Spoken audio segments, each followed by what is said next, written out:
नमस्कार, मेरा नाम ज्ञानेश्वर है और आपने देखना शुरू किया है लाइव सिटीज। मेरे साथ रोज की तरह दिल्ली से जुड़ रहे हैं देश के जाने माने सीनियर जर्नलिस्ट अजीत द्विवेदी। अजीत जी, आज हम फिर बिहार की बात, आज राजनीति की बात नहीं करें। देखिए, बिहार में पुल पुलिया सड़कें खूब बनी हैं। जब कभी कोई बिहार आता है तो उसे बिहार बदला हुआ लगता है। लेकिन बिहार क्या इन पुल पुलियों से सड़कों से आगे बढ़ सकता है, या फिर ज्ञान ही वह पूंजी है जो बिहार को आगे ले जा सकता है? बिहार में इन दिनों बांकीपुर के उपचुनाव में प्रशांत किशोर की जीत के बाद तो और भी शिक्षा पर बहस शुरू हुई, क्योंकि प्रशांत किशोर ने बांकीपुर के उपचुनाव में यह मुद्दा भी और यह बात भी खुलकर सामने रखी। जो बड़े नेता होते हैं, बड़े लोग होते हैं, वह चुनाव प्रचार में जाते हैं तो यह नहीं बताते हैं कि हमारे बच्चे कहाँ पढ़ते हैं, अमेरिका में पढ़ते हैं कि इंग्लैंड में पढ़ते हैं या बड़े स्कूल में पढ़ते हैं। लेकिन प्रशांत किशोर नए जमाने के पॉलिटिशियन हैं। उन्होंने बांकीपुर के उपचुनाव में जनता से कहा कि हाँ, हमारा बेटा देश के सबसे महंगे स्कूल दून में पढ़ता है, आपका बच्चा कहाँ पढ़ेगा यह आपको तय करना है। तो जनता ने सराहा इस बात को और प्रशांत किशोर को जीत दिलाई। शिक्षा की बात हो रही है, रोजगार की बात हो रही है। आज हम सुबह अखबारों में देख रहे थे, बिहार में इन दिनों छात्रों का आंदोलन धीरे धीरे जोर पकड़ता जा रहा है। चाहे बीपीएससी के छात्र हो, बीएसएससी के छात्र हो, पारा मेडिकल के छात्र हो, नर्सिंग के छात्र हो, सभी छात्र आंदोलन की राह थामे हुए। पुलिस उन्हें रोक नहीं पा रही है।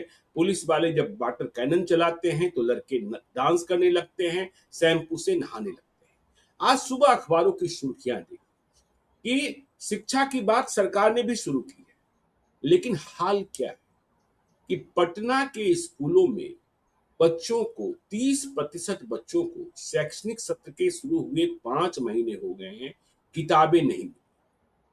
फिर किताबें देने का मतलब क्या है, हम लोगों ने पिछले दिनों भी चर्चा की। और देखिए, हमने कहा पुल पुलिया बना देते हैं, सड़कें बना देते हैं, भवन बना देते हैं। हम पटना की ही बात करें।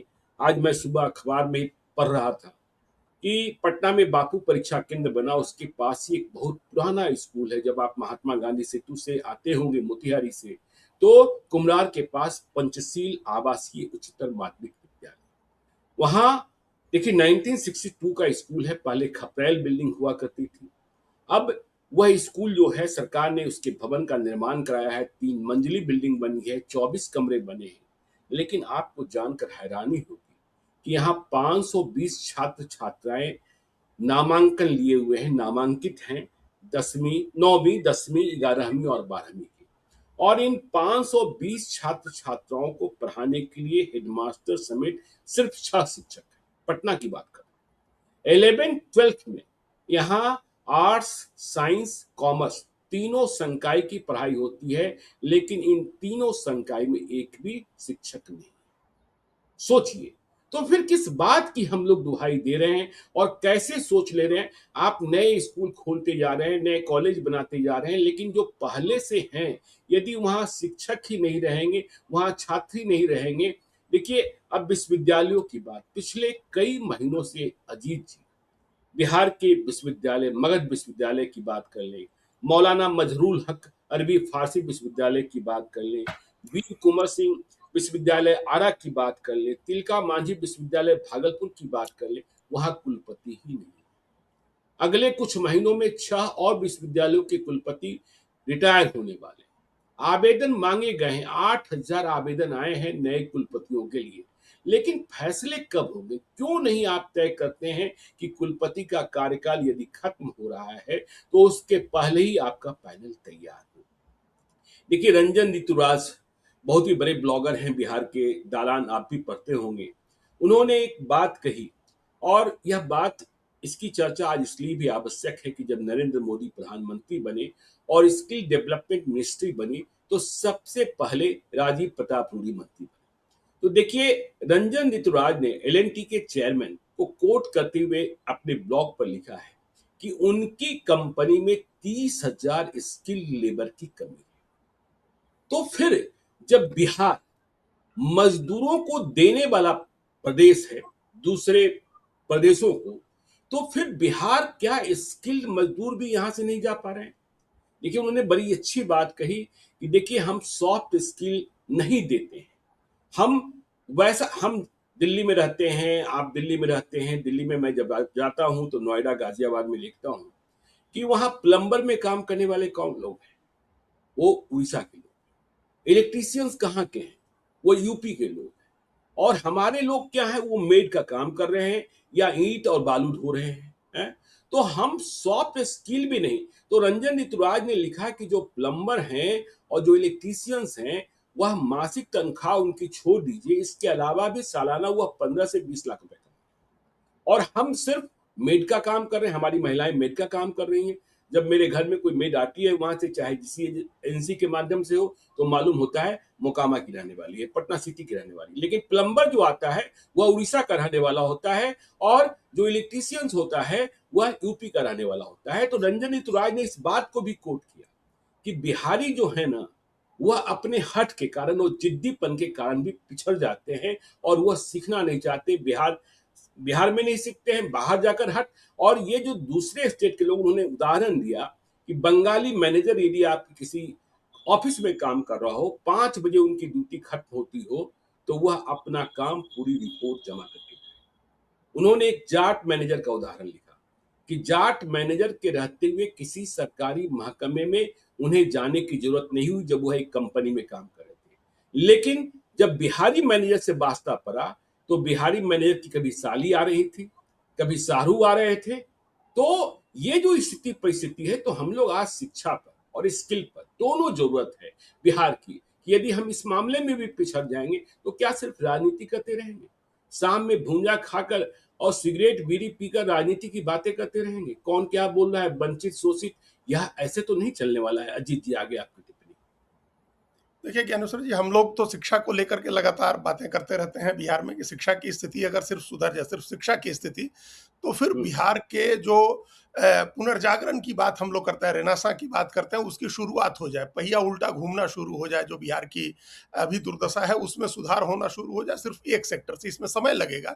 कई हम्म। दूसरे सेक्टर्स हैं जिसमें आप तत्काल कुछ करके, कोई काम करके वाहवाही ले सकते हैं, कुछ लोगों का रोजगार लग सकता है, कुछ हम्म। निवेश आ जाए, कुछ कुछ इमारतें बन सकती हैं, कुछ नई सड़कें बन सकती हैं, ये सब चीजें हो सकती हैं। ये सब हम्म। ऑप्टिक्स की चीजें हैं, जिसको परफॉर्मेटिव पॉलिटिक्स हम लोग बार बार कहते हैं, उससे वो ऑप्टिक्स की चीजें हैं दिखाने के लिए, और अब काफी चीजें दिख भी रही हैं। नीतीश हम्म। कुमार ने जो काम शुरू किए थे पटना में, आप देखिए कितनी सड़कें, फ्लाईओवर्स और वो डबल डेकर सड़कें, ये सब चीजें बन गई हैं, अब ये सब चीजें दिखती हैं। तो ऐसा आप कर सकते हैं, ये भी जरूरी है, इंफ्रास्ट्रक्चर का डेवलपमेंट जरूरी है। लेकिन उसके उससे ज्यादा जरूरी ये है कि आप सॉफ्टवेयर का विकास करें। सॉफ्टवेयर बिल्कुल। हार्डवेयर क्या है, ज्यादातर कंट्री जो है, ज्यादातर चीजों के हम लोग जिस लैपटॉप पर कंप्यूटर पर बात करें, सबके हार्डवेयर दूसरी जगह लोग बनवाते हैं। जी। सॉफ्टवेयर अमेरिका का होता है और हम्म। सारी चीजें उससे चलती हैं, सारा पैसा हम्म। उसको जाता है। हार्डवेयर आप कहीं भी असेंबल करा सकते हैं, कहीं भी बनवा लेते हैं, उससे कोई चीजें बहुत फर्क नहीं पड़नी है। स्किल बिल्कुल। जो जिन जिन जिन लेबर्स की बात आप कर रहे हैं वो मिल जाएंगे, और नहीं बिहार से नहीं मिलेंगे और कहीं से भी मिल जाएंगे। हम्म। तो वो मिल, उसमें दिक्कत नहीं है। स्किल्ड लेबर की बात है, जो कॉग्निटिव स्किल की बात है, इंटेलेक्चुअल स्किल की बात है, अगर आप उसको डेवलप करना शुरू करेंगे तब फिर वास्तविक विकास होगा, या हम्म। बिहार के जिस गौरव की हम लोग बात करते हैं उसकी वापसी की प्रक्रिया शुरू होगी। हम इस जी। पर थ्रस्ट सॉफ्टवेयर पर हमेशा इस बात के लिए रहता है कि मोबाइल का हैंडसेट भारत में भी बन रहा है, लेकिन वो बिल्कुल। जिस एंड्रॉइड पर चलता है, जिस आईओएस पर चलता है, कंप्यूटर जिस हम लोग विंडोज पर चलाते हैं या लाइनक्स पर चलाते हैं, या जो भी हमारा सॉफ्टवेयर है जिस पर वो चलता है, जो ऑपरेटिंग सिस्टम है, वो हम्म। अमेरिका डेवलप कर रहा है या दुनिया के दूसरे देश डेवलप कर रहे हैं। तो हमको उसके लिए पैसा देना होता है उन लोगों को। तो वो जी। स्किल होता है इंटेलेक्चुअल कॉग्निटिव स्किल जिसकी बात कर रहे हैं। और अभी हम लोग कॉग्निटिव रिवॉल्यूशन के दौर में है, तो पढ़ाई हम्म। पर फोकस करना है, शिक्षा पर ध्यान देना है। आपने जो खबर भेजी थी, हम बात वहीं से हम लोग शुरू करें, जो आपने एक अखबार की खबर भेजी, वो यहाँ तो खबर नहीं छपती है, लेकिन बिहार के बच्चे अखबारों को में वो बच्चों को किताबें नहीं प्रमुखता मिली। से खबर छपी है कि अभी आज अगस्त समाप्त होने वाला है और किताबें नहीं गई हैं स्कूलों में, जी। पहली से पांचवी तक भी, और उसके ऊपर 8वीं 9वीं 10वीं की भी किताबें नहीं है, अब जानी शुरू हम्म। हो रही हैं किताबें। तो इसका बिल्कुल। मतलब आपने क्या, पुरानी किताबें दी गई हैं वो पढ़ने के लायक स्थिति में नहीं है, तो अभी हम्म। तक क्या पढ़ाई हो रही है? एक तो इतनी जी, इतना हम लोग का जो किताबें हैं, चाहे वो बिहार के की किताबें हों या एनसीईआरटी की भी किताबें हम हुँ, लोग कहें, वो बहुत ज़्यादा उनको डेवलप नहीं किया जाता। उनको बहुत करंट इन्फॉर्मेशन उसमें डालने की व्यवस्था हम लोग के यहाँ नहीं होती, क्योंकि बाकी बिल्कुल। सारा प्रोसेस इतना स्लो है ज्ञानेश्वर जी। आप हुँ, एक बार किताबों में चेंज करिए और उसके बाद उसको छपवाने जाइए, पता चला महीनों, बरसों लेट हो गया, सेशन पूरा निकल गया। तो हुँ, उसलिए भी ज़्यादा चेंजेज़ नहीं होते हैं। हम लोग तो जब पढ़ते थे, उसके बाद की हम किताबों में देखते हैं कि ज़्यादातर चीज़ें वही पढ़ाई जाती हैं जो उस समय पढ़ाई जाती थी। जी, उस समय 1960 में और 50 में किसको नोबेल पुरस्कार मिला, वो बच्चे जान जाते हैं किताब से रट के, और इस साल किसको मिला वो पता ही नहीं चलता है कि बिल्कुल। मेडिकल के फील्ड में या ज्योग्राफी फिजिक्स में और जो उसमें केमिस्ट्री में क्या हो रहा है, क्या नए प्रयोग हो हुँ, रहे हैं। तो पढ़ाई के लिए अभी किताबें नहीं पहुंची, तो क्या पढ़ाई जी, अभी? अगर मान लीजिए अप्रैल के बाद, अप्रैल से सेशन शुरू हुआ है, तो अप्रैल, मई, जून, जुलाई, अगस्त 5 महीने बीत गए। अभी तो हुँ, हाफ ईयरली एग्जाम का टाइम आ गया और क्या निश्चित पढ़ाया? तौर पर। किताब ही नहीं पहुंची, तो आपने बच्चों को क्या पढ़ाई की? और जिन बच्चों के, जिन 30% बच्चों के, जिन 30% स्कूलों में किताबें नहीं पहुंची, वो तो हुँ, बाकी 70% से तो पिछड़ ही गए ना। एक तो ऑलरेडी बिल्कुल। पूरा पिछड़ा हुआ है, उसमें भी 30% और पिछड़े हो गए। तो हुँ, ये स्थिति दूसरे हर हर इसमें है। एक आपने दूसरी मिसाल दी कि स्कूल में 520 छात्र हैं, छात्राएं हैं और टोटल जी, 6 शिक्षक हैं। उसमें से भी कोई बिल्कुल। मान लीजिए कोई सरकारी किसी दूसरी ड्यूटी में लगा हुआ है, कोई छुट्टी पर चला गया, तो फिर क्या पढ़ाई होती होगी? कोई पढ़ाई नहीं जी, होती होगी स्कूल में। तो बिल्कुल। ये स्थिति हर स्कूल, हर जगह की है ज्ञानेश्वर जी। कई हुँ, स्कूल हैं, हम एक आंकड़ा देख रहे थे कि सिंगल टीचर वाले भी अनेक स्कूल हैं, सैकड़ों स्कूल हैं। बिल्कुल, सिंगल बिल्कुल। टीचर है, एक टीचर है, भवन नहीं है, ऐसे स्कूल्स भी बहुत सारे हैं। तो हुँ, इन पर ध्यान देने की जरूरत है। देखिए, हम लोग पहले भी एक बार और चर्चा कर रहे थे ज्ञानेश्वर जी, नया कुछ भी करने से पहले जो पुराना है खाली उसको ठीक कर दीजिए आप। जी, उतने से ही बिल्कुल। बहुत सारी चीजें ठीक होने लगेंगी। हम लोग ये भी किए थे, जब अभी मॉडल स्कूल खोलने की बात मुख्यमंत्री ने कही, उसके पहले हम लोग ये चर्चा कर चुके थे कि आप हर जिले में, प्रखंड में 5 ही, हर प्रखंड में 5 स्कूल चुनिए। बहुत ज्यादा स्कूल हुँ, चुनने की जरूरत बिल्कुल। नहीं, उसको बेहतर कर दीजिए। उसके लिए अच्छे टीचर्स की व्यवस्था कर दीजिए, अच्छी लेबोरेटरी, अच्छी लाइब्रेरी, स्मार्ट क्लासेज, इन सब की आप व्यवस्था कर दीजिए। हुँ, उनमें सुधार की जरूरत है ज्ञानेश्वर जी। और इसके जिस राजनीतिक पहलू से आपने बात शुरू की है, प्रशांत किशोर के रेफरेंस के साथ, अब हुँ, ये देखिए, 3 चीजें हम लोग लगातार इस बात को मॉनिटर कर रहे हैं और मार्क कर रहे हैं। ये ट्रिपल ई का कॉन्सेप्ट है। ट्रिपल ई का मतलब है एजुकेशन, एम्प्लॉयमेंट और एनर्जी। एनर्जी जी, बिल्कुल इससे रिलेटेड नहीं है, लेकिन हुँ, जो डबल ई है, एजुकेशन और एम्प्लॉयमेंट, ये इतना रिलेटेबल है यूथ के साथ, जेन जी के हुँ, साथ, जेन अल्फा के साथ, कि ये पूरे राजनीतिक विमर्श को बदल के रख देंगी। ये 2 चीज़ें, एजुकेशन और बिल्कुल। एम्प्लॉयमेंट, एनर्जी भी है। हुँ, ये हुँ, तीनों चीज़ें बदल के रख देंगी पूरे राजनीतिक डिस्कोर्स को। और कैसे बदला है, किस तरह से सरकारों की आँखें अभी खुल जानी चाहिए, बिहार सरकार की भी, कि अब तक ये जो बच्चे थे, जो स्टूडेंट्स थे, चाहे वो मिडिल क्लास और इसके सेकेंडरी के बच्चे हों या कॉलेज के शुरुआती दिनों के इंटरमीडिएट और उसके छात्र हों, 12वीं से ऊपर मतलब ग्रेजुएशन करने वाले, उन्होंने शिक्षा का मामला छोड़ा हुआ था अपने अभिभावकों के हाथ में, अपने जी, माता-पिता के हाथ में, अपने शिक्षकों के हुँ, हाथ में, अपने नेताओं के हाथ में, अधिकारियों के हाथ में, अपने शिक्षा की बात उनके हवाले की हुई थी। और खुद हुँ, पढ़ने में उनका ध्यान था, या जो पढ़ने वाले थे उनका पढ़ने में, नहीं तो जो नहीं पढ़ने वाले हैं, उनकी तो क्या ही बात हो सकती है। आगे बढ़े इस पर, एक नहीं तो भूल जाएँगे हम, एक आंकड़ा आया है नीति आयोग का, पता नहीं आपकी जी, नज़र से, आप निजी उसमें व्यस्त है तो देखा या नहीं आपने। हुँ, नीति आयोग का आंकड़ा है ज्ञानेश्वर जी कि 8 करोड़ 70 लाख, हुँ, 15 से 29 साल की उम्र के 8 करोड़ 70 लाख बच्चे कुछ भी नहीं कर रहे हैं। कुछ भी नहीं बताइए। कर रहे हैं का मतलब कि वो हुँ, स्कूल में भी नहीं है, पढ़ाई भी नहीं कर रहे जी, हैं, किसी बिल्कुल। कोर्स की ट्रेनिंग भी नहीं कर रहे हैं और कोई हुँ, नौकरी भी नहीं कर रहे हैं। अब आप हुँ, सोचिए, 9 करोड़ का आंकड़ा कितना बड़ा आंकड़ा होता है। 9 करोड़, कितने ही देश बन जाएँगे 9 करोड़ के उसमें आबादी में। 9 बिल्कुल। करोड़ लोग ना पढ़ रहे हैं, ना कोई ट्रेनिंग ले रहे हैं और ना कोई नौकरी कर रहे हैं। हुँ, अब सोचिए कि इनकी क्या स्थिति है, पढ़ भी नहीं रहे हैं। 15 साल का बच्चा अगर है, वो पढ़ भी नहीं रहा है, कहीं कोई ट्रेनिंग भी नहीं ले रहा है, तो क्या कर रहा होगा? 15 साल, 17 साल, 18 साल का बच्चा, 29 साल हुँ, का तो आदमी मान लीजिए पढ़ के बेरोजगार हो गया, उसको नौकरी नहीं मिली, कोई ट्रेनिंग नहीं कर रहा है। ये आंकड़ा भारत सरकार का है, नीति आयोग का है, 9 करोड़, सोचिए 8 हम करोड़ लोग बिहार 70 में लाख। कहते हैं ना कि स्मैकियर बन गया है, स्मैकियर हाँ, बन गया तो है। वहीं बन गया होगा, वहीं बन गया हाँ, होगा एग्ज़ैक्टली। और ये हाँ, नंबर, ये संख्या 8 करोड़ 70 लाख है देश में। अब आप जी, सोचिए, ये कितनी बड़ी फ़ौज है, और ये लोग अगर बिगड़ गए, गलत रास्ते पर गए, तो क्या होगा आगे के जनरेशन का। तो ख़ैर, ये हुँ, आंकड़ा बीच में आ गया तो हमने इसका ज़िक्र कर दिया। हम लोग जिस पर बात कर रहे थे, वो ये है कि ये बच्चों ने छोड़ रखा था गार्डियंस के हवाले, माता-पिता के हवाले, शिक्षकों के हवाले। अब ये चीज़ उन्होंने अपने हाथ में ले ली है। हुँ, उन्होंने अपनी पढ़ाई, अपने शिक्षा का मामला अपने हाथ में ले लिया। जो राजनीति की बात आप कर, जो प्रशांत किशोर का बांकीपुर में जो उनका एडवांटेज रहा था, उसकी शुरुआत जंतर मंतर पर छात्रों के आंदोलन से हुई। वो एकदम बिल्कुल। अनअपोलोजेटिक छात्र, और उसके बाद आप देखिए, हम लोग एक दिन और चर्चा कर रहे थे, उत्तर प्रदेश में, बिहार में, मध्य प्रदेश में, सब जगह 8वीं के बच्चे, 9वीं के बच्चे, 7वीं क्लास की लड़कियां वो सड़क पर निकली और उन्होंने कहा कि हमारे स्कूल में साइंस का, आपने कहा जैसे विज्ञान संकाय है, उसमें सिर्फ बायोलॉजी का टीचर है, फिजिक्स केमिस्ट्री का टीचर नहीं है। आप उस टीचर की बिल्कुल। बहाली करिए। कलेक्टर को आना पड़ा बात सुनने के लिए कि हाँ ठीक जी। है, जल्दी बहाली होगी। बच्चों ने हम्म। कहा आकर के कि शौचालय की व्यवस्था नहीं, हम लोग को बाहर जाना होता है, तो फिर शौचालय की व्यवस्था करिए। अब हम्म। बच्चों ने स्कूल की बात, पढ़ाई लिखाई की बात अपने हाथ में ले ली। अब वो इस बात के लिए डायरेक्ट डील कर रहे हैं। वो अपने अभिभावक से शिकायत करने नहीं जा रहे कि हमारे स्कूल में टीचर नहीं है और या हम्म। हमारे स्कूल का टीचर समय पर नहीं आता। वो खुद ही इस बात को उन्होंने अपने हाथ में ले लिया। वो सवाल पूछ रहे हैं। बिहार सरकार को भी इस बात को समझ जाना चाहिए कि जब बच्चे ये सवाल पूछने लगेंगे कि भाई हम्म। हमारी किताबें कहाँ हैं, हमारे शिक्षक कहाँ हैं, हमारे स्कूल का भवन कहाँ है, तो क्या जवाब देंगे। तो बिल्कुल। ये चीज बच्चों ने अपने हाथ में ले ली। ऐसे ही एम्प्लॉयमेंट की बात भी बच्चों ने अपने हाथ में ले ली है।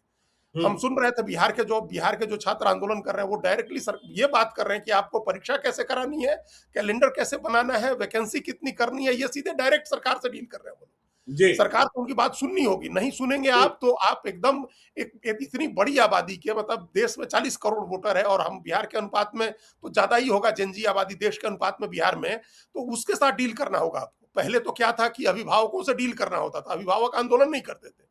कहीं हम्म। अपनी नाराजगी जताई, कोई चिंता जता दी, सरकार ने कुछ कह दिया, बात खत्म हो जाती थी। पहले जो आंदोलन भी होते थे, उन आंदोलनों में समझौते ज्यादा होते थे। 5 मांगे रखी हम्म। गई, 2 मांग सरकार ने मान ली थी, नहीं मांगी तो समझौता हो गया। बच्चों के साथ आप जब तक 100% मांग नहीं मान रहे, तब तक समझौता नहीं हो रहा है। कह रहे कि 98% मांग मान ली, तभी आंदोलन चलता रहता है। तो अब बिल्कुल। शिक्षा का, मतलब एजुकेशन का और एम्प्लॉयमेंट का, दोनों का मुद्दा बच्चों ने अपने हाथ में ले लिया है। कैसे और डील करेंगे देखिए इसके बारे में। आवश्यक भी था अजीत जी। देखिए नेताओं ने शिक्षा का मुद्दा छोड़ दिया था। जब आपने बिल्कुल। प्रशांत किशोर की बात कही, तो देखिए मैं 2 दिन पहले, 3 दिन पहले मैं दिल्ली में ही था। मुझे किसी बात को लेकर प्रशांत किशोर से बात करनी थी। मैंने प्रशांत किशोर को कॉल किया। Prashant Kishor out of office थे, मोबाइल लग नहीं रहा था, व्हाट्सएप कॉल भी रिंगिंग मोड में नहीं था। तो मुझे लगा प्रशांत किशोर कहीं आउट ऑफ इंडिया चले गए क्या। हम्म। तो हमने एक व्हाट्सएप मैसेज छोड़ दिया। कोई घंटे 1.5 घंटे के बाद रात को फोन आया। हमने पूछा आप इंडिया के बाहर हैं क्या। उन्होंने कहा नहीं नहीं, मैं इंडिया के बाहर नहीं हूँ। तो हमने कहा कहाँ हैं। तो उन्होंने कहा कि मेरे बच्चे उनका एक ही बेटा है जो दून पब्लिक स्कूल देहरादून में पढ़ता है। उन्होंने कहा कि देखिए वह 11वीं कक्षा का छात्र है, मैं उसके पीटीएम में शामिल होने आया था। मैं पेरेंट्स टीचर मीटिंग में शामिल होने आया, और इसलिए आया कि मैं पिछली कई बैठकों में नहीं गया था, और मेरे बेटे को मॉनिटर पद की दावेदारी करनी है। तो दावेदारी में जो क्लॉजेस लगे हैं, उसमें यह भी है कि उनके पेरेंट्स जो है कितने पीटीएम में आए हैं, तो मेरा बेटा वंचित न हो जाए, इसलिए हम वहां पीटीएम में शामिल होने गए। तो नेता यदि इस तरीके से शिक्षा की बात, अपने बच्चों की बात, कोई दूसरा नेता बताएगा क्या कि हमारा बच्चा इंग्लैंड में पढ़ रहा है। जनता के सामने नहीं बताएगा, बड़े लोग अपने सगे संबंधियों को बताते। तो भाई शिक्षा की बात तो अब नेताओं को करनी ही होगी। अब देखिए पारा मेडिकल और नर्सिंग के छात्र छात्राएं जो आंदोलन कर रहे हैं, बड़ी संख्या में फेल हो गए। कोई कह रहा है 70 से 75%, कोई कह रहा है 80 से 85%। तो देखिए उनका कहना भी जायज है। सत्र समय पर नहीं है, परीक्षाएं समय पर नहीं है, सत्र खत्म हो गया, परीक्षाएं आप 1.5 साल के बाद ले रहे हैं, 2 साल के बाद ले रहे हैं। तो परीक्षा यदि नियत समय पर न हो तो छात्र तो बैठ ही जाएंगे, और 2 साल बाद वही सारी बातें जो पुस्तकों में लिखी हैं, जो पढ़ाई गई हैं, वह याद रहेगी। इस बात की गारंटी कहाँ है। हाँ, ठीक बात है। और उसमें कितने लोगों की उम्र निकल जाती है ना। आज आप जी। वैकेंसी निकाले, आपने नहीं की, कैंसिल कर दी, दोबारा निकालेंगे तब तक पता चला कि उम्र बीत गई। तो आप कितनी बार बिल्कुल। रिलैक्सेशन देते जाएंगे। हर बार तो एज में रिलैक्सेशन नहीं दे सकते ना, क्योंकि आगे हम्म। की पीढ़ी तैयार हो रही है। तो जी। यही छात्रों की यही मांग है। एक तो ये इंपॉर्टेंट बात है ये कहना कि भाई आप जो भी वैकेंसी निकालते हैं, जो वैकेंसी हो रही है, देखिए बहाली सरकार ने किस तरह से छोड़ रखी है, इसका भी हम्म। आंकड़ा कल ही परसों का आया। भारत सरकार का आंकड़ा ज्ञानेश्वर जी की 4 लाख 4.25 लाख की जो वैकेंसी थी 10 साल पहले, वो साढ़े रेलवे आठ लाख की। की वैकेंसी हो गई। अब साढ़े रेलवे आठ की। लाख भारत सरकार के, मतलब भारत सरकार में खाली है। हम्म। और नौकरियां तो लगातार ही कम होती जा रही है ना। हम लोग जब पढ़ते थे, जब तो बिहार में और टेक्स्ट बुक में हम लोग पढ़ते थे कि भारतीय रेलवे में 16 लाख आदमी काम करता है, अब 12 हम्म। लाख आदमी काम करता है। नेटवर्क बहुत बड़ा हो गया तो अब 12 लाख आदमी काम करता है। हुँ, क्योंकि टेक्नोलॉजी की वजह से नौकरियां कम हो रही हैं, या फिर दूसरा कारण ये है कि आप नौकरियां, लोग रिटायर होते जा रहे हैं, आप भर्ती नहीं कर रहे हैं, उतने से काम कराते जा रहे हैं, लोड बढ़ता जा रहा है लोगों के ऊपर। तो ये चीजें हुँ, भी हैं, बच्चे इस बात का भी ध्यान खींच रहे हैं कि भाई ये वैकेंसी है, आप क्यों नहीं भर रहे हैं। तो बिल्कुल। एजुकेशन और एम्प्लॉयमेंट का मुद्दा बच्चों ने अपने हाथ में ले लिया, और उनसे डील करना बहुत टफ है। हुँ, बहुत टफ इसलिए है ज्ञानेश्वर जी कि ये जो जो मुहावरा, जो भाषा, जो तरीका नेता अब तक जानते हैं अपनी विपक्षी पार्टियों से डील करने का, वो चलता नहीं है इनके ऊपर वो फॉर्मूला। हुँ, इन बच्चों के ऊपर बिल्कुल, वो फॉर्मूला नहीं चलता है। इनको ना बिल्कुल। चुनाव लड़ना है, इनको वोट नहीं मांगना है, इनको एमएलए एमपी नहीं बनना है, इनको तो अपने भविष्य की बात कर रहे हैं आप। तो वहां तो इनकी हुँ, बात आपको माननी पड़ती है। कोई प्रलोभन भी आप नहीं दे सकते हैं। आप 15 साल, 18 साल, 20 साल के बच्चों को क्या प्रलोभन देंगे, सिवाय इसके कि हम नौकरी निकालेंगे, हम वैकेंसी निकालेंगे, हम भर्ती कराएंगे, टाइम से परीक्षा कराएंगे, टाइम से एकेडमिक कोर्स चलेगा, इसके अलावा उनको कुछ नहीं चाहिए। तो जब से उन्होंने अपने हाथ में लिया है, तब से देश के पॉलिटिकल डिस्कोर्स में ये सबसे बड़ा मुद्दा बन गया है एजुकेशन। बिल्कुल। शिक्षा सबसे बड़ा मुद्दा है, रोजगार उसके बाद का मुद्दा है। और एनर्जी हम इसलिए कह रहे हैं क्योंकि उसमें कई इशू ऐसे जुड़े हुए हैं जो बच्चों को भी प्रभावित कर रहे हैं और बच्चों के अभिभावकों को भी प्रभावित कर रहे हैं। एनर्जी का जो हुँ, क्राइसिस हुआ वो, इथेनॉल का जो क्राइसिस हुआ वो, गाड़ियों की जो समस्या आई वो, जो खाद्यान्न का संकट उससे पैदा हो रहा है वो, जो इन्वायरमेंट का प्रॉब्लम है वो। इन्वायरमेंट एक बड़ा कंसर्न है जन जी और जन अल्फा दोनों के लिए। तो ये हुँ, तीन तीन इशू गाइड कर रहे हैं पूरे राजनीतिक विमर्श को। अब आप जिस तरह की बातें प्रशांत किशोर ने कही, ये एक प्रतीकात्मक चीज है। जैसे कई चीजें होती है, महात्मा गांधी हमेशा कहते थे कोई उपदेश नहीं था, कोई गांधीवाद नहीं है। उन्होंने कहा कि मेरा जीवन जो है वो मेरा आचरण जो है वही उपदेश है। तो बिल्कुल। जैसा वो आचरण कर रहे हैं, जैसा आप दिखा रहे हैं, वैसा ही अगर आप दूसरे लोगों के लिए प्रेरित कर सकते हैं अगर उस बात के लिए, तो इससे अच्छी क्या बात होगी। हुँ, देखिए, और ये आपने कहा जब कि आपको लगा कि वो विदेश चलेगा, हम फिर उस समय हम सोचने लगे, हमको ध्यान नहीं आ रहा है कि वो इधर कभी विदेश गए हैं जब से राजनीति शुरू नहीं की है। गए, नहीं गए, नहीं गए। जो व्यक्ति इतने वर्षों तक विदेश में रहा, जब चाहे तब जा सकता है, इतने संपर्क हैं विदेश में। और अपने नेताओं को देखिए कि कितने नेता कितने कितने दिन विदेश में जाकर के रह लिए, जिनको 24 घंटे राजनीति करनी है, जो गरीब गुरबा की राजनीति करते हैं, जो कहते हैं कि हम दलित शोषित वंचित की राजनीति कर रहे हैं, बहुजन की राजनीति कर रहे हैं, हम सबसे बड़ा विपक्षी पार्टी हैं, और महीनों महीनों आप विदेश में रहते हैं। तो ये भी फर्क है। ये फर्क है, फ़र्क हम तो लोगों ने है देखा। जी, जी, फ़र्क तो है। कल रात को मेरी मुलाकात भी हुई प्रशांत किशोर से। मेरे साथ जानने वाले मेरे एक और मित्र गए हुए थे, वह भी दिल्ली के रहने वाले हैं। तो उन्होंने जब मुलाकात के बाद निकले, गाड़ी में बैठे हम लोग साथ में, तो उन्होंने कहा, देखिए मैं तो पहली बार मिल रहा हूँ। मुझे यह बात समझ में नहीं आती है कि इतनी सुपर लग्ज़री जिस व्यक्ति को हासिल रहा हो, पिछले हम्म 20 वर्षों से देश और विदेश में, वह सब कुछ छोड़कर इस तरीके से क्या कर रहा है, क्यों राजनीति करना चाहता है, आखिर क्या जुनून है, और सब कुछ अपना दांव पर लगाकर। तो जो व्यक्ति मिलता है उसके भीतर यह सवाल पैदा होता है कि भाई आपके पास देश दुनिया के कई देशों में तमाम सुविधाएं मौजूद थी, लेकिन सब कुछ आ गए, जो कमाया उसे बिहार में लगाने या बिहार में डुबाने, कर लीजिए, कई लोग अपने डुबाने आ गया। देखिए, कम से कम इतना उन्होंने ये तो किया है ना कि लोगों में शिक्षा के की चर्चा, बच्चों के भविष्य की चर्चा, स्वास्थ्य की चर्चा, पलायन रोकने की चर्चा, ये सब चीजें शुरू तो कर दी हैं। और ये बिल्कुल। एक बड़ा हासिल है। भले वो अभी पहली पहली बार अपना विधानसभा का पहला चुनाव जीते हैं, अकेले जीते हैं, लेकिन हम्म, उनके प्रति लोगों की सहानुभूति, लोगों का सद्भाव इसलिए बढ़ा है क्योंकि वो उनके सरोकार की बात कर रहे हैं, अपने सरोकार की बात नहीं कर रहे हैं। हम्म, तो उसमें सबसे बड़ा सरोकार शिक्षा है। वो बार-बार बिल्कुल। कहते हैं कि आप अपने बच्चों की पढ़ाई के बारे में सोचिए।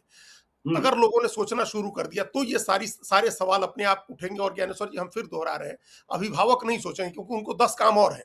उनके 10 हम्म, इंटरेस्ट और हैं जिनके लिए वो लगे रहते हैं। उसके लिए उनके जैसे सरकारी नौकरी करने वाले, उनका एक इंटरेस्ट ग्रुप अलग है, उनका प्रेशर ग्रुप भी अलग है, उनके अपने ऑर्गेनाइजेशंस बने हुए हैं। वो आंदोलन करते हैं डीए बढ़ाने के लिए, या वेतन बढ़ाने के लिए, या 7वां वेतन आयोग लागू करो, 8वां वेतन आयोग लागू करो, इसके लिए करते हैं।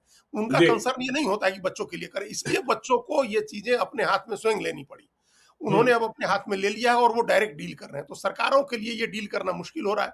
अब आप देखिए कि उन्होंने, जैसे बच्चों ने कहा, जो आंदोलन कर रहे हैं कि भाई आप टीआरई 4 की परीक्षा करेंगे तो आप 2 फेज में मत करिए, 1 फेज में करिए, ताकि जल्दी हम्म, परीक्षा समाप्त हो, और जल्दी परीक्षा समाप्त करके आप फिर अगली वैकेंसी निकालें।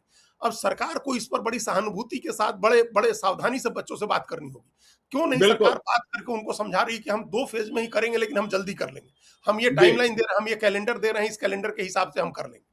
तो हुँ, एक तो भरोसा बनवाइए, कैलेंडर दीजिए, एक तो कैलेंडर शिक्षा का भी जारी जारी होना चाहिए ज्ञानेश्वर जी, और शिक्षा के साथ-साथ जो प्रतियोगिता परीक्षाएँ हैं, उनका भी एक कैलेंडर जारी होना चाहिए।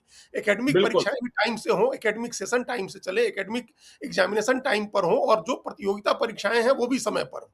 कॉम्पिटिटिव एग्ज़ाम्स भी समय पर हो, नौकरी के लिए हुँ, हो या कॉलेजों में दाखिले के लिए, स्कूलों में दाखिले के लिए, या किसी मेडिकल टेक्निकल इंस्टीट्यूट्स में दाखिले के लिए जो परीक्षाएँ हों, उनका कैलेंडर जारी हो। ये सबसे ज़रूरी चीज़ है। शिक्षा के स्कूलों को उसके लिए तैयार करना, जो आगे का समय आ रहा है, उसके जी। लिए तैयार करना, और वो ईमानदारी से तैयार करना, ये पहली प्राथमिकता होनी चाहिए। हुँ, आप बहुत सारी घोषणाएँ कर दें, बहुत सारे स्कूल खोल दें, बहुत सारे टीचर्स की बहाली का निकाल दें, और सारी चीज़ें वैसे की वैसी रह जाएँ जैसे पहले थी। क्या बदल हुँ, गया 20-22 साल में? तो कुछ भी नहीं बदला। एजुकेशन, बिल्कुल। शिक्षा की स्थिति ज्ञानेश्वर जी जो 2004-5 में थी, जब नीतीश कुमार मुख्यमंत्री बने, उसके बाद से हुँ, क्या बदल गया? जी। शिक्षकों की संख्या के अलावा या कुछ स्कूलों की संख्या, रंग-रोगन के अलावा क्या बदल गया शिक्षा में?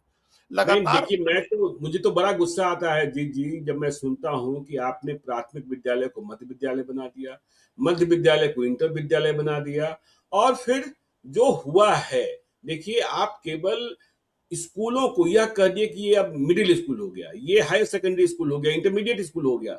लेकिन वहाँ की व्यवस्था सुधारने के लिए आपने प्रयास नहीं किया और आप ठीक कह रहे हैं कि अभिभावकों ने लड़ाई नहीं लड़ी, अब छात्रों को खुद लड़ना पड़ रहा है और जब छात्र लड़ने को निकले हैं, तो सरकार के होश उड़े हुए हैं। बिल्कुल होश उड़े हुए हैं, और उनसे जी, समझौता नहीं, उनसे आप उनसे मोल-भाव नहीं कर सकते हैं। हुँ, आप दिल्ली के जंतर-मंतर का देखिए ना, तीनों माँगें माननी पड़ी थी ना, तीनों माँगें माननी बिल्कुल। पड़ी। हुँ, तीनों, उनको धर्मेंद्र प्रधान को इस्तीफा भी देना पड़ा, मुआवजे की भी बात मानी गई, और छात्रों के ऊपर मुकदमा वापस लेने की भी बात मानी गई।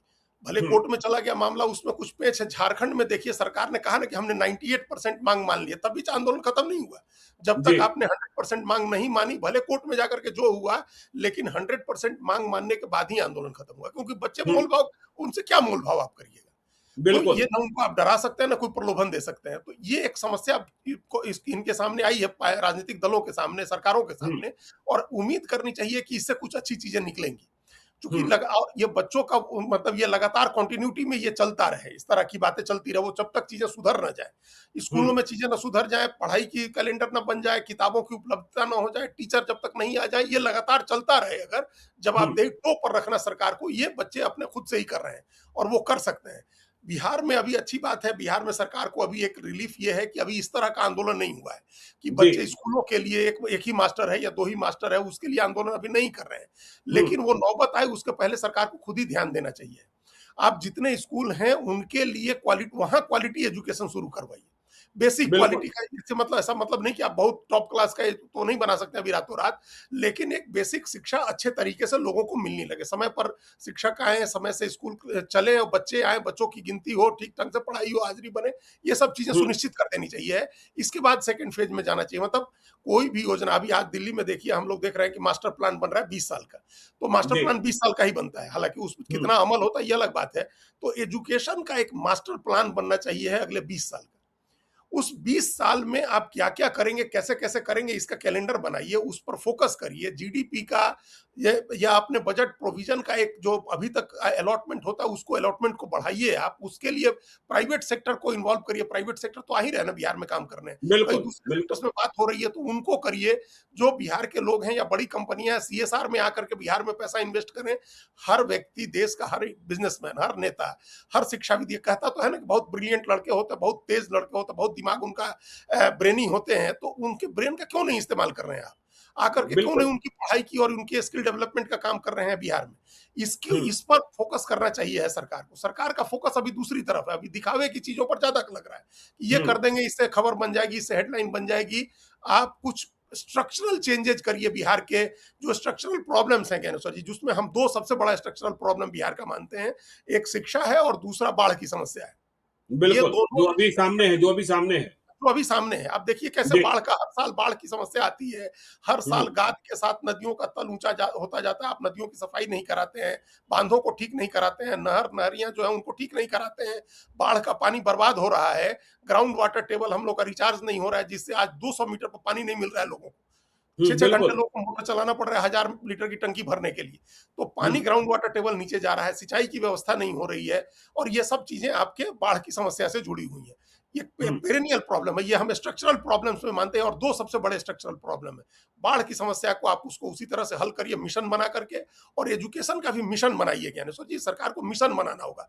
20 साल का हम्म। मास्टर प्लान बनाइए, आप स्कूलों की व्यवस्था ठीक करिए, अच्छे शिक्षकों की बहाली करिए, अच्छे शिक्षक तैयार हों।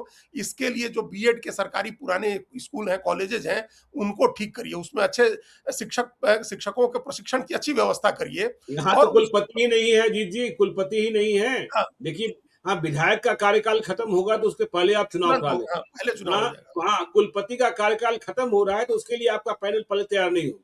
हाँ, उसके बताइए। लिए आप नई नियुक्ति नहीं करेंगे। बताइए, मगध विश्वविद्यालय में कुलपति नहीं है, मौलाना मजहरूल हक में नहीं है, बीर कुंवर सिंह में नहीं है, तिलका मांझी में नहीं है, और अगले कुछ महीनों में 6 और विश्वविद्यालयों के कुलपति रिटायर होने वाले हैं और आपके पास कुछ है ही नहीं। हाँ, और देखिए, और कुलपतियों की नियुक्ति भी कैसे होती रही, वही कितनी बार आपने पहले भी लिखा है, इसके पहले बिल्कुल। के उसके पहले के गवर्नर्स को लेकर के कैसे नियुक्ति होती थी कुलपतियों की। कितने तो ये कुलपति जेल गए, कितने कुलपति निगरानी की कार्रवाई में फंसे हुए हैं। वही तो, फिर तो पढ़ाई छोड़ करके आपको अपने मतलब करिकुलम और आपका जो पेडागॉगी है वो सब छोड़ करके मास्टर और प्रोफेसर और वाइस चांसलर बाकी सारे काम करते हैं। उनको बिल्कुल। इस बात में कोई दिलचस्पी नहीं है कि कैसा पाठ्यक्रम है, कैसी पाठ्यचर्या है, कैसे शिक्षक हैं, कैसे पढ़ाई की जाए, कैसे बच्चों का सर्वांगीण विकास हो। जिस सर्वांगीण हम्म। विकास की बात होती है वो हो बच्चों का, उसकी सारी प्रतिभा को हम लोग पहचाने और विकास करें, इसके बजाय बाकी सारे काम करते हैं वो लोग। सर्वांगीण विकास की बात करें, कुलपति की कुर्सी की भी बोली लगी रहती है जीत जी, और मैं तो वही, कहता हूँ कि आजकल कुलपतियों की कमाई इतनी है कि बिहार सरकार में जिनके मंत्रालय, मंत्रियों के मंत्रालय छोटे हैं, उनसे अधिक कमाई कुलपतियों की है। और हाँ, बजट से नहीं, इतने निजी शिक्षण संस्थान जुड़े हैं, और उनकी मान्यता में, उन्हें सूचीबद्ध करने में, फिर से कोर्स को लागू करने में बिल्कुल। इतनी तरीके से समस्याएं हैं और इतने तरीके का दोहन है कि मत पूछिए। हाँ, हाँ, सीटें बढ़ाने में, सीट बढ़ा रहे हाँ, हैं, बिल्कुल, एडमिशन क्लासेस बिल्कुल। बढ़ा रहे हैं, हर हुँ, चीज़ की मंजूरी के लिए देनी है, और उसके लिए आपको, और चूँकि जब वो जाएगा बोली लगा करके जाएगा तो यही काम करेगा। तो हुँ, ये चीज़ें हो रही हैं, वही हमने कहा कि शिक्षक जो मतलब साधारण स्कूल के शिक्षक को भी देखिए, वो दूसरे कामों में व्यस्त है। हुँ, उसको उसके काम दूसरे हो गए हैं, वो पढ़ाई छोड़ करके बाकी सारे कामों में लगे रहते हैं। वहाँ के हेडमास्टर जो है और दूसरे टीचर, यहीं प्रिंसिपल्स का है कॉलेजेस में, यहीं कुलपति का है, तो ये हर जगह ये हो रहा है।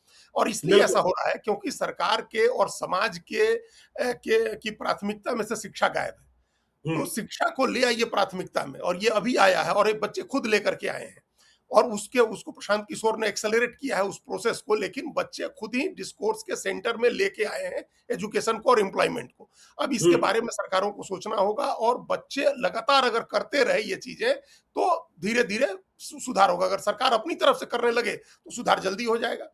तो और वो बिल्कुल। सुधार ऐसा होगा जिसके लिए पीढ़ियां याद करेंगी। अगर नेता अभी मुख्यमंत्री सम्राट चौधरी हैं, अपनी लीगेसी बनानी है उनको, हुँ, एक लीगेसी छोड़ करके जानिए। देखिए, हम लोग पहले भी कहते रहे कि लीगेसी, इतने मुख्यमंत्री हुए, लीगेसी 3 ही लोगों की बनी है। जी, श्री बाबू की बनी, कर्पूरी ठाकुर की बनी, नीतीश कुमार की बनी। जी, अगर आप लीगेसी बनाना चाहते हैं, तो शिक्षा ही वो क्षेत्र है जिसको आप ठीक करके अपनी लीगेसी बना सकते हैं।